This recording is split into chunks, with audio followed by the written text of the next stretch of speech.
Hey, I'm Coach Dan Gordon, and the best advice I ever got was it doesn't matter if you're a good salesperson or a bad salesperson, be an effective salesperson.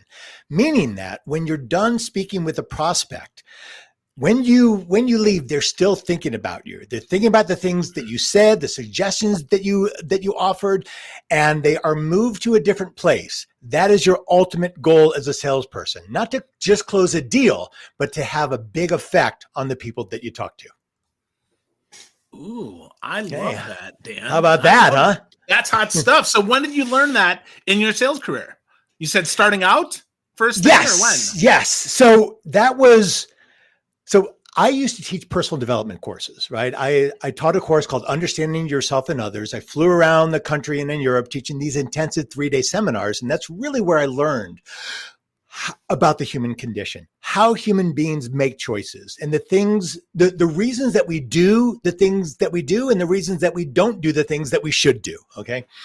And so I'm a systems guy. Human beings are just systems. We operate on a series of switches and gears. So that piece of advice was actually about being an instructor, right? It was about don't worry about being a great instructor, just be effective. So that at the end of the course, that they're leaving and go, oh, that Coach Dan Gordon, what a jerk. Or, wow, that Coach Dan Gordon, he was amazing, right? That you get inside of someone. And it doesn't mean like you run over their dog so you have an effect on them, but like it means that your focus is on being in service. And sometimes being in service means telling people the things they don't want to hear. Yes, it does. So with that, Dan, your whole brand is around badass entrepreneurs, yes, serve, and no douchebag selling. So it is. That could not have been how you kind of came out of the womb. How did you come to this no douchebag selling? No, so I mean, it's funny because people say, "Oh, you're so lucky. You're a natural born salesperson." I'm like, I am not. Look, in junior high school, I was really quiet. I was overweight. I was terrifically shy, and it came to a point in my early 20s where I thought, if I don't make some changes here, nothing's going to change. Just getting older isn't enough. And so that was my foray into personal development. I thought I got to do something that's going to radically shift my world. And that was the start of a big shift. So no, I didn't show up into the world like this. What began to take hold was this idea that I could influence people to live better lives. And that was fascinating to me. That it wasn't just a matter of, oh, I'm going to teach this course or I'm going to sell this thing, that people were leaving conversations with me saying, wow, that's a game changer. And I mean, I still have people from 20 years ago when I taught this course that, I'll see on Facebook and they said, yeah, we remember that thing you said on Saturday. And I'm like, yeah, no, I don't, because I work with thousands of people. What did I say? And like, oh, wow, hey, that was really smart. So the point of all this, you have to do something that rocks your world. Like I went to a leadership training and people are like, oh, why are you going to leadership? You're a great leader. Well, because right. And it kicked my ass. It was 4 days, 9 a.m. to 11 p.m. And it was really intense. And I know what was intense because on day 2, I was like, I'm out of here. This is crap. I'm not into this. But I knew, right? And this is really important. When you get in a situation that's challenging you and you say it's BS, you're out of here, you have a bunch of reasons why you shouldn't do it, stay in it because there is something beautiful waiting for you on the other side. Wow. That's so interesting, right? That's, kind of forcing ourselves through the dip and into the goodness so that we can hit that. So with that, I mean, personal development and sales. Same thing. What's the connect? Yeah, same thing. Yes. Talk to me. So, how's it the same? Anything that you struggle with, Phil, anything shows up in a sales interaction. In fact, forget about personal development. Just become a salesperson. If you can hang in there for a couple months as a salesperson, you're going to learn tons more than you will at any personal development course. Right. And then do a personal development course. Here's the thing.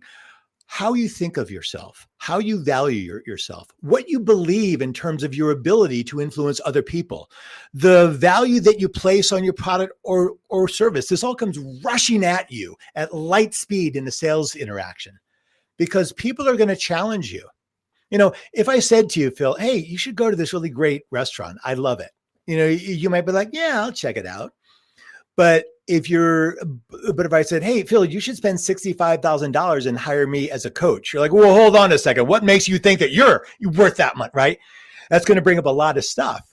And if I go, well, I mean, I can drop my prices a little bit, right?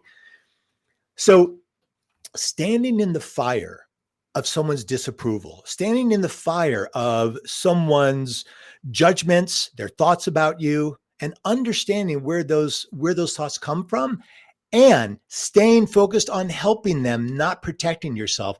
That's where the action's at in sales. So how do we do that? How do we actually stand in that fire when we want to flee, when we want to get the hell out of here and we want to say, I don't think this is for me? Or to your point, we kind of drop our values, we drop our shorts. We're like, no, okay. I'll charge less. So don't do that second one. How do you do it? This is a practice, right? This is a practice that I began 20 years ago of being uncomfortable. And the thing I can tell you is to seek discomfort. Look for places where you try something new that doesn't necessarily feel good. And you don't know what the outcome is going to be. You don't even know if the outcome is going to help you, but you stay in the place of discomfort with the belief that something good will come out of it. Now, how do you even get there? There's a few things that I can suggest. I am always seeking for ways to improve, to be more efficient, to ways to improve what I do. I came across something. It's a product called Newcalm, and it's what we refer to as binaural beats, and it is essentially music. And underneath the music are these tones and these waveforms that affect your brain.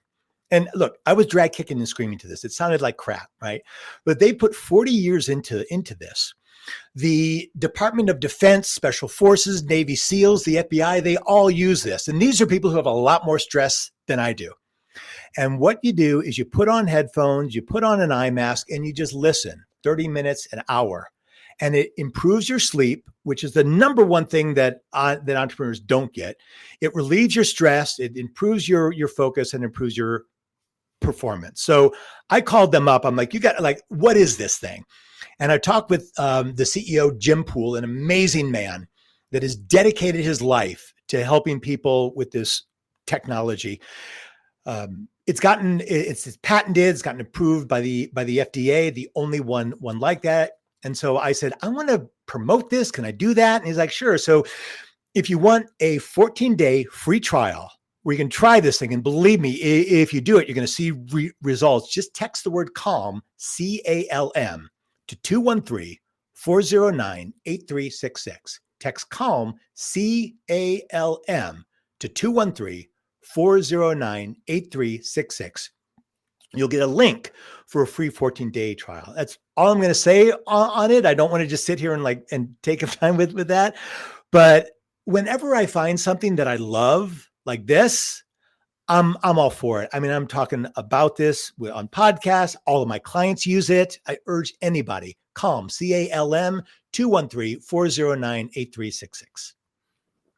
So that gets your head straight. It does. Right. So talk to me a little more. Like, it's, different beats, but what does that actually do to help us sell? Right. So our brain operates on rhythms, right? And there's a circadian rhythm. There's all these different things. I don't want to get too geeky on this because I will. But your brain is attracted to new things, right? Like when you're trying to take a picture of a baby and you jingle keys, right? The baby will look at it because that's our thing. These waves attract, their brain is attracted to them and the brain connects with them. And so it gets into a flow state.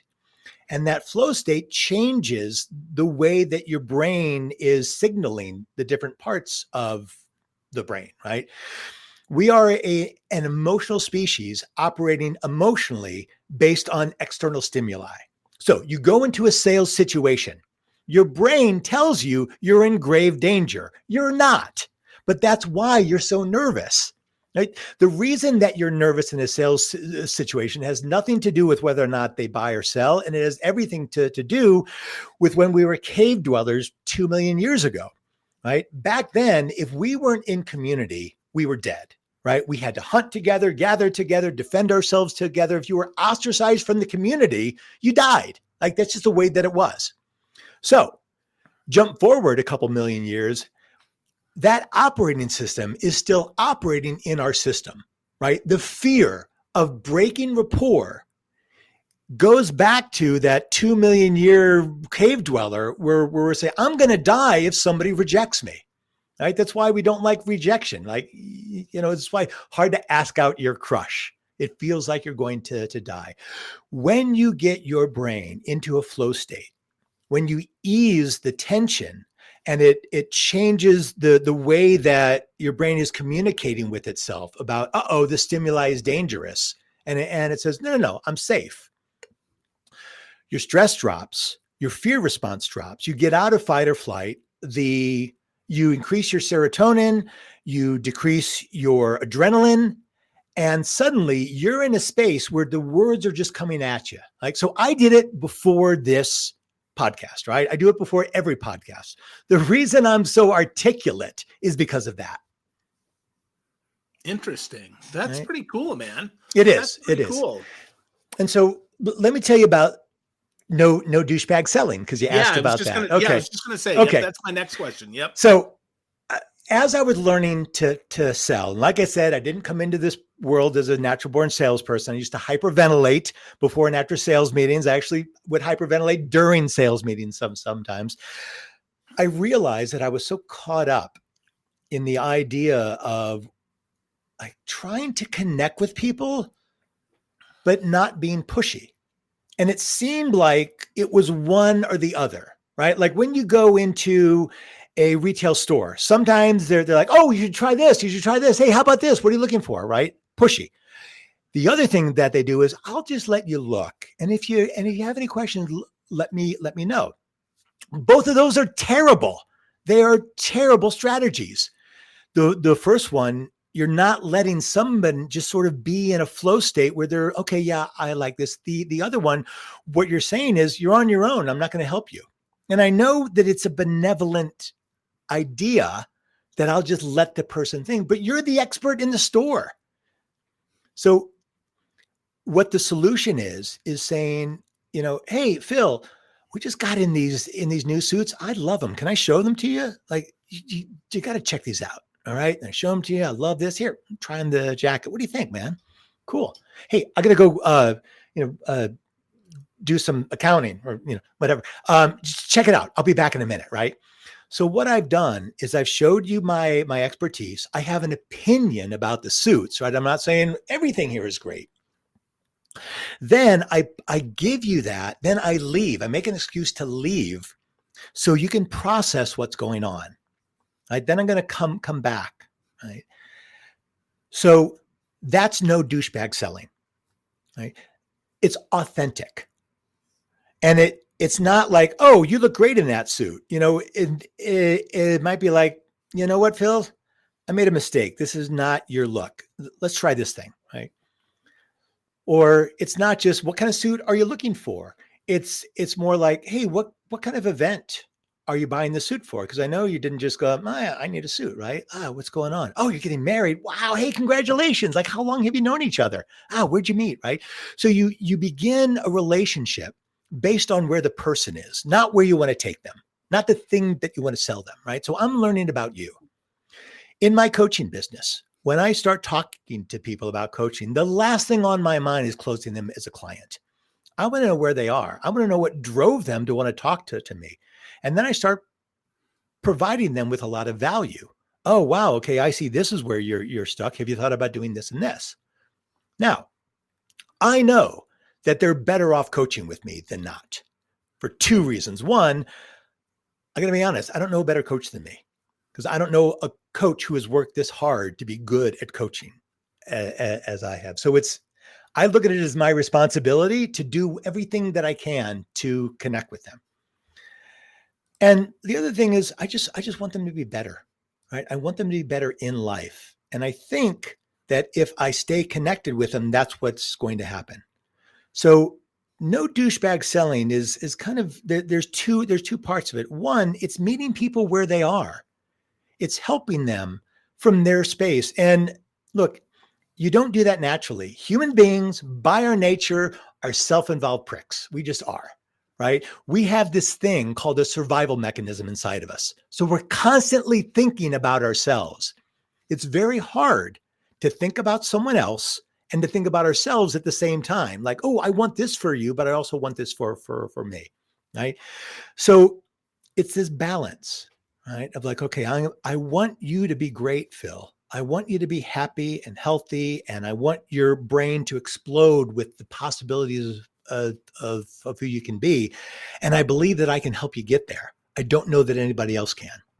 So we're going to talk about you, but that means that I have to be an expert at listening. It means that I have to be an expert at reading your micro expressions so I understand what's going on inside of you. And that means I have to be courageous enough, instead of just asking you a bunch of questions, to start making bold assumptions. Like, Phil, I got to be honest. I think that when you don't do well, you beat the crap out of yourself. And that really bothers me, because I see your greatness. I don't think you do.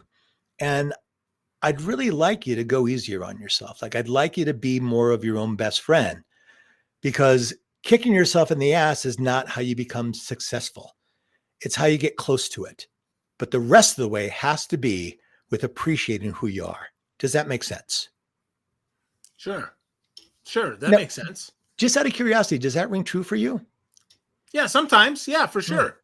For sure. And it's fine if it doesn't. Like, I wasn't really doing a deep dive on you because we haven't had that authentic conversation, but that's the kind of thing I'm talking about. Now, what if I'm completely wrong? Like, what if I made this bold statement and you're like, oh, what are you talking about? I'm my own best friend. It's like, wow, okay, great. I really was off on that one, huh? Like, let me tell you why I thought that. Is that okay? Right. So now we're beginning another conversation based on the fact that I got that wrong, but it's still at the level of authenticity. We're still having a conversation about what's going on. Now, the only way I can do that if I'm not beating myself up about, ooh, I got that wrong. Oh, what's going to think? So I had first called this selling with authenticity, authentic sales skills, the authentic entrepreneur. And I'm like, no one's going to buy that. And I thought, well, what's this really? What do people hate about selling? Well, they hate douchebags. No douchebag selling. And so understand that a big part of your success at sales is being interesting, not explaining what the product is, but being interesting. We've come to a place in life and in our culture where being interesting is more important than being good. And that's a shame. But you have to be both. But you have to be interesting first. They used to say, if you build a better mousetrap, people will be aligned to your door. That's not true anymore. If you make a more interesting mousetrap and it's crappy, people will be aligned to your door, and the other person has this great mousetrap going, why is no one buying this? This is awesome. That other one is crap. It was more interesting. No douchebag selling is more interesting than selling with authenticity. So I'm sharing this because I want your audience to think about what's the interesting part of what you're selling. Not the features and benefits. Forget about the features and benefits. Nobody cares about the features and benefits but you. What's the interesting part of what you're selling? That is interesting. So with that, I downloaded your 10 tools for making super easy sales. And one of the things that you said in there in tool 3 is that a sale is not like any other conversation, which based on what you just said there makes a lot of sense, because we're listening, we're making bold assumptions, we're doing that. So tell me more about that. Coach Dean. So there are rules of a sales conversation, just like there are rules of any conversation. Now, we know the rules of most conversations. Like if you get pulled over by a police officer, there are certain rules of that conversation. If you apply the rules of conversation that you use with your wife, you may get hauled down to the, to the prison, right? Because if you're calling them honey or, saying, gosh, you look beautiful, right? Those rules, they don't fit. We know that. We know that intuitively because we have those kind of conversations, right? We know how to deal with authority figures. We know how to talk to our loved ones. Because sales conversations are a lot more rare and fewer people have them, they don't know the rules. So they try to start bringing in the rules of other conversations and they don't work. So one of the most important rules in a sales conversation is you don't answer people's questions. Now that sounds crazy, doesn't it? That does sound crazy. Right. Because if somebody asks a question, why wouldn't you answer it? And the reason is that most questions that people ask in a sales conversation is designed to torpedo the sale. Now, why? Human beings, by our nature, want to maintain any position or any status that we're in, right? Going back to the cavemen, if you found a safe path from your cave to the watering hole where there weren't wild animals or a warring tribe or something, that's the path you took every time, right? Doing what works is how we are built, but it's also kind of our demise because look at Radio Shack, look at Sears, look at Blockbuster Video. They're all gone because, well, this is the way that we do it, right? It works, right? You have to be in a constant state of evolution if you're an entrepreneur. So back to sales. When you're helping someone step into a new way of being by connecting with your product or service, their natural mechanism of self-preservation is saying, don't do this. Don't do anything new. It's dangerous. There's bells and buzzers and alarms going off in their head. So the first thing they're going to do without even realizing it is try to torpedo the sale so they don't have to put themselves in a situation where they're doing something new, where they believe they could die. Okay.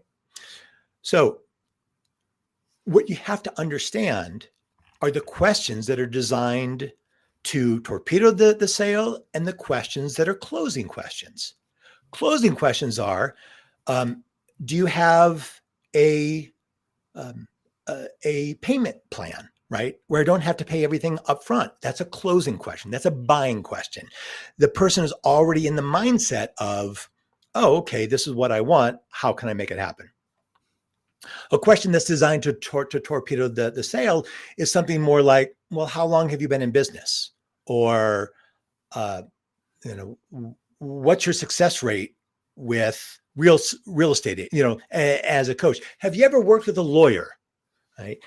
That's designed for me to say, well, no, but I can work with anybody. Or if I say, well, yeah, I've worked with lawyers. Okay, what kind of lawyer? Right? Have you worked with this kind of lawyer? No, I haven't. Okay, well, right. All those questions are designed to get somebody out of a position where they have to make a decision, where the decision could be wrong, and right? All those things.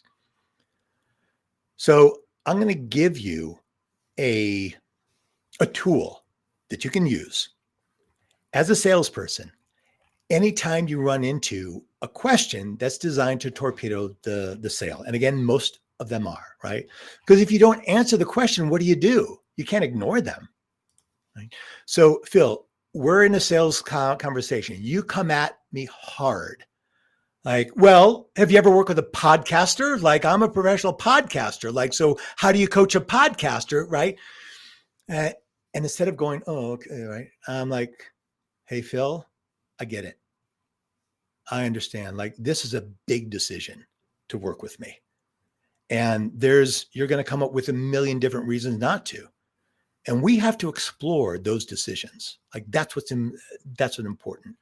But the thing I want to help you with right now is not to just throw this whole idea out because you're not going to get the help that you need. It's okay if you don't end up as a client, but I don't want to end the conversation because that's not good for you.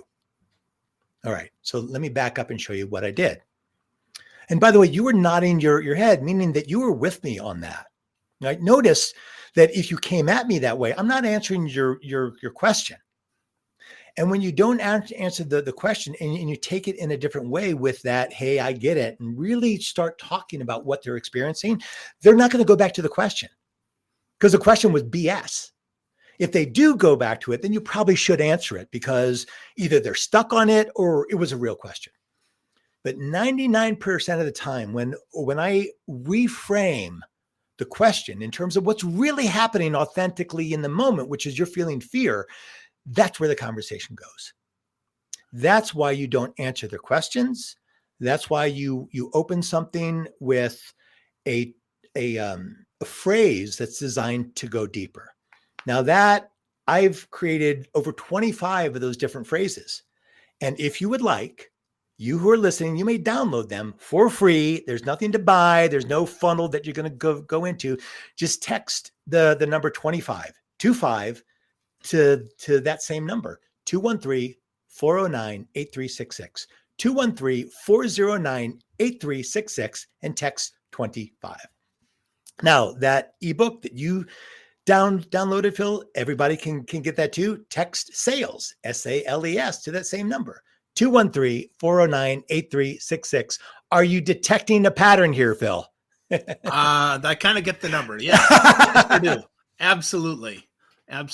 Very cool. Very cool. So, Dan, you gave us a lot of value today. Let's help folks get started on this path towards no douchebag selling. Like, what's the first couple things that they need to do to get closer to being less of a douchebag? Well, okay. So first of all, understand that you might be thinking right now, well, I'm not a douchebag because I'm not pushy. Ironically, that is kind of douchebaggy because you're not helping somebody not being pushy. Approaching sales with not being pushy is like trying to learn how to play basketball by not doing any of the fouls. It doesn't teach you how to get the ball in the basket. It just keeps you from doing the wrong things, right? So you got to get this idea out of your head of, I'm not pushy. I'll just let people make up their minds. You know, when they're ready, they'll buy. That's not how it works. You know, Dr. Martin Luther King didn't say, hey, when people are ready for civil rights, they'll do it, right? You know, he got out there and he's like, I have a dream. And the subtext was, this should be your dream too, right? So you have to be a little pushy. You have to be relentless and determined if you want to be in the helping people business. And in sales, you're in the helping people business, right? So to begin with, just to dip your toe in that water, begin having substantive conversations with your prospects. And what that means is, like, hey, Phil, what is it that you really want out of this podcast? And I bet it's more than just a bunch of listeners. What is it?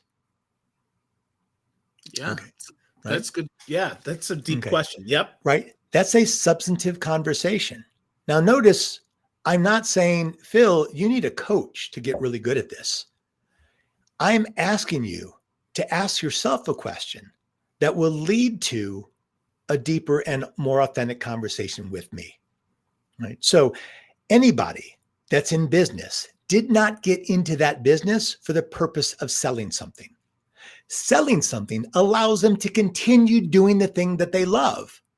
When you when you understand what they love, and you have a product or service that can directly affect and improve that thing that they love, now you're on the road to making a sale. If you do not have a thing that does that for that person, don't sell them something. That's douchebaggery. Now, last thing, a sale ends in one of three ways. A yes, which we all like, a no, which is good information. Like if I get a no, I want to definitely understand why that no happened. Like how did I fail that person? Because I'm going to take that no and what I learned from it and use it in my next sales experience. And the third way that a sales ends is the next interaction, unless it's a no. The next interaction happens when someone says, look, I just got to think about this. I'm overwhelmed. You've shared a lot. I got to think about it. Right. What I say is great. I don't do anything without thinking about it. Like I don't just hop in my car and start driving and hope I end up at Disneyland. Right. If I want to go to Disneyland, I'm going to, put it in the GPS at least. Right. And I said, great. Let's talk next week so we can talk about what you thought about. I'm really curious. And I said, here's what I'm going to do. I'm going to book us a call, right? I have a calendar system. I'm going to book us a call. And if it's not a good time, you'll get a little email. There's a reschedule button. Click reschedule. So this is the process that I use. And I move people towards a yes or a no, but I do not let people ghost me because that is inconsiderate. And if you're thinking, well, I don't want to bother them, they would contact me if they were interested, you're selling someone out. If you believe in your product or service and you believe it's good, then you stay with them until they give you a no. Because even that experience is going to put them in a courageous space where they do something new and different. That's your job. That's your job, to get a no or a yes. Either way. Your job is to be effective. It's where we started this conversation. As a salesperson, your job is to be effective, to affect someone's life so they are connected with your product or service, living a better life, or they're headed in a different direction that is a new direction than they had before they started talking with you. Fantastic. Well, go ahead. You got one more? Last thing. Yes. One last thing that you can text to that number. And if what I've said is of interest to you and you're bold enough and courageous enough to want to have a 15-minute call with me, and I guarantee you at the end of that call, you will not be a client because that's not what that call is about. But I will show you a glimpse of how badass you can be. If you want that help, just text the word help, HELP, to that same number, 213-409-8366. Now, remember, sales, SALES, calm, CALM 25, or help to 213-409-8366. These are all gifts to you, right? This is my mission, to expand the consciousness of the planet, and to do so by challenging the illusions that you're under as to what you believe you can't do. We all live in a self-created matrix, a prison cell of our own thoughts. And when we move beyond those thoughts, when we challenge ourselves in whatever way, we become a greater version of ourselves. We stop blaming other people. We have better relationships, create better families, better children, and that creates a better world. That's what I'm here for. That's pretty freaking awesome. Well, great stuff. I've got the number on the bottom of the screen there. If you want, thanks, brother. With Coach Dan, 213-409-8366. Just text help. And Dan, you've been a big help today, my friend. Thank you so much for spending time with me. It's been a delight, brother. Thank you. Thank you.